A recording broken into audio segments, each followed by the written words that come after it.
Hey guys, Mr. Mike here, getting ready to read our second story. So today we are going to be reading The Amazing Penguin Rescue by Lauren Tarshis. Now, before we read, I want you to take the next 20 seconds to identify the genre. While you're doing that, think about all the story elements of each genre and if they apply to the story that we're about to read. See if there's visuals, if there's dialogue, are there subtitles, are there headings? Think about all those key features. So take the next 10 seconds, go ahead and think that over, and then we will come back and I will share what it is.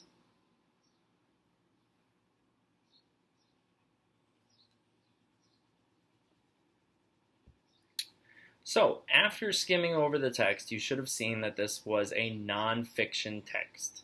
Now, the reason I knew that is because right out in the beginning, you see a visual with a caption, okay? Gives you some information. I also go through, I see headings, I see dates, I see actual names, okay? All those different elements come together to tell me that this was a nonfiction text. Now,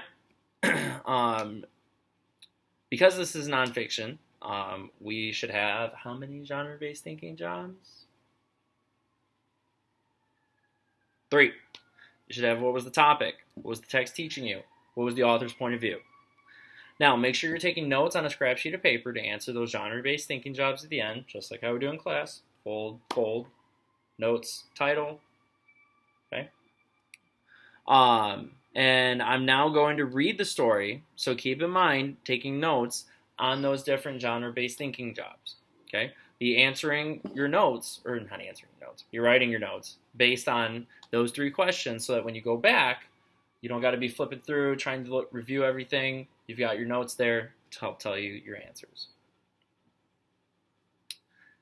All right. The Amazing Penguin Rescue. Imagine you are an African penguin living on an island in the middle of the South Atlantic Ocean. You live with tens of thousands of other penguins on a rocky beach. It's a typical day there in June, cold and windy. The beach echoes with penguin noises, barks and honks and brays. Some of your fellow penguins fight for territory. Others cuddle with their mates and dote on their chicks. So, right there, I'm going to pause. Think about this visual there that the author has put in. Why'd they do that? Why did they give you that imagery right at the beginning before they go into anything else? Just take a minute to think about that.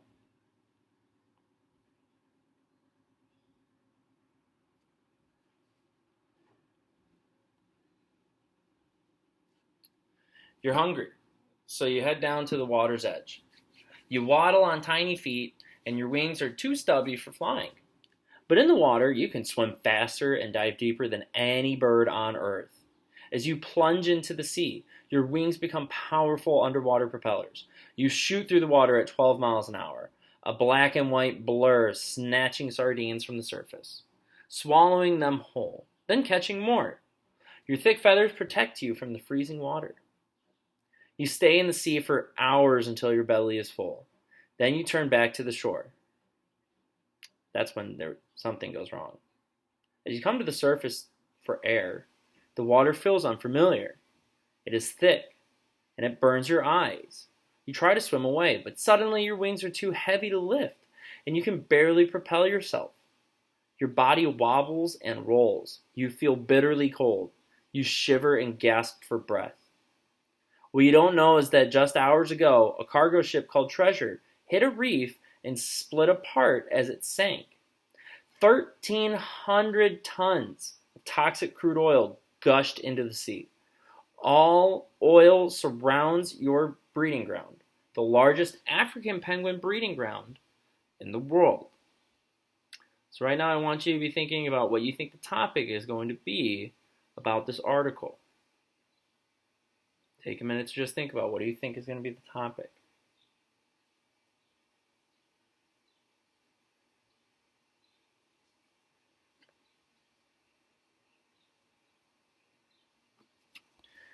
You are not the only penguin that has become soaked with the poisonous oil.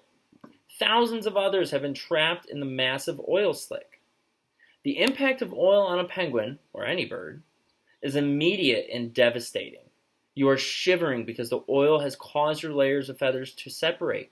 Freezing water now lashes on your sensitive skin.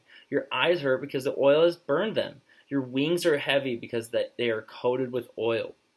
But your instinct for survival is strong. Somehow you struggle back to shore, fighting the waves and the current. The trip, usually effortless, is an agonizing ordeal. You manage to stagger onto the beach and walk to your nest. You lick and peck at your feathers, desperate to clean them. Finally, you give up. There is nothing to do but to stand there, terrified, dazed, and silent. Okay, I want you thinking about this next heading.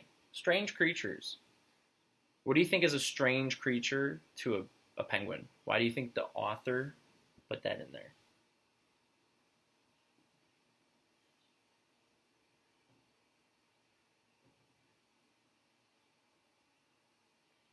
So, strange creatures. Then the beach is invaded by enormous creatures. They are humans, but you don't know that. You've never seen a human before. These men and women know what you don't, that this oil spill is a catastrophe for you and your species. Some of them have devoted their lives to helping birds like you. Birds caught in oil spills and other human-made disasters. They have helped with bird rescues around the world. All they care about is saving your life. But how could you know this? As humans swarm the beach, you are overcome with panic. A man catches you. You lash out viciously with your powerful jaws and razor-sharp beak. You bite his arm, ripping his skin through the fabric of his thick coat. He doesn't let go. You strike again, biting his leg, inflicting a wound that will leave a scar for the rest of his life. But he cares more about you than himself. All across the beach, dozens of people are capturing penguins, enduring excruciating bites and wing slaps as they load the other penguins into crates. It is a painful, exhausting work. The sight of all these scared and injured penguins is heartbreaking to the humans. Some, grown men and women, fight tears. But they don't give up. Tens of thousands of penguins are in danger, and they intend to save every single one. 10 miles from the island, outside the city of Cape Town, a team of workers and volunteers has transformed a warehouse into a penguin rescue center.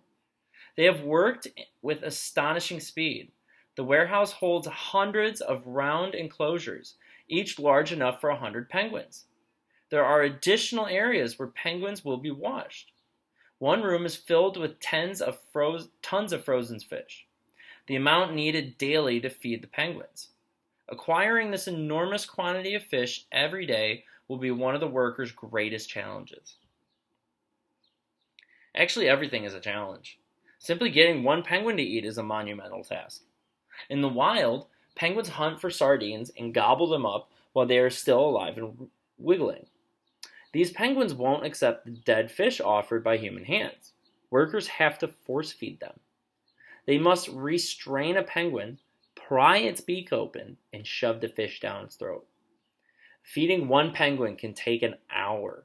Feeding all of the penguins takes an army of workers 15 hours.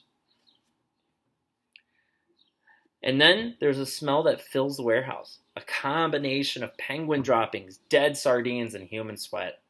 It is a stench so powerful that many people throw up when they first arrive. But not even the smell keeps people away. As news of the rescue effort spread, hundreds and then thousands of volunteers flocked to the warehouse, eager to help. They are a diverse group, including rich women from fancy neighborhoods and poor teenagers from Cape Town streets. Some have experienced helping wildlife. Some have never even owned a pet. All of them have one thing in common: a mission to save as many penguins as possible.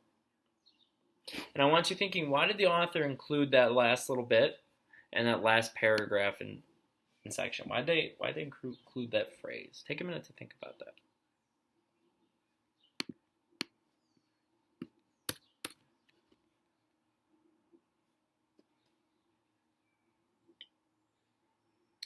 Well, now that we've finished the story, think about what the main idea was.